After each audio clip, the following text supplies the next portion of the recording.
This is the little bridge on the Fermanagh-Monaghan border, which was the scene of this morning's tense confrontation. It's a bridge that's already been blasted once by the British, but was filled in again by local people. The British troops arrived here this morning to blow it again. They planted charges, 2 of them yards inside the Republic side of the border. Gardaí from Clones who arrived parked their car on the bridge and told the British of their mistake. The British maintained the charges were inside the 6 counties and said that if the Gardaí didn't move their car, they'd have a headache. At this point, troops from Clones arrived. They took up firing positions around the bridge, some on a hill, and they covered the British with rifles and bazookas.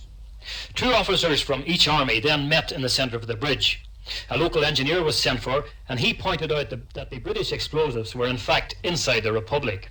At this point, the British officer admitted that they had made a mistake, and he agreed to withdraw his troops. And the Irish Army soldiers then lifted the explosives which had been placed on the Republic side of the border.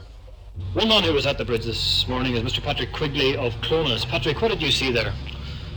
Well, we seen when we arrived, the troops were already stationed on the northern side, the British troops, and they ordered all of us back from the bridge, and they ordered the Garda patrol car away. They said they were going to blow the bridge.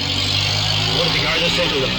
They said they weren't going to move, the car was on state property, and also that the bridge was half state property. Where were these charges placed? Half the charge was at least in the state side, and the rest of the charges were actually in the north side. But they definitely crossed into state property to put in the charge, because... What happened when the Irish Army troops came along? Oh, well, they took up firing position opposite the British Army, and it was a near stalemate.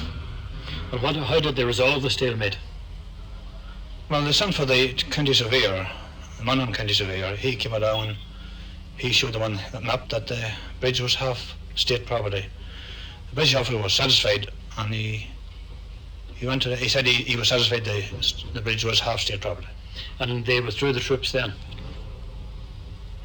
Well, one British soldier decided before this that he was going to take away the dynamite, but a couple of boys jumped into the river and prevented him removing it until... A couple of boys, civilians? Yes.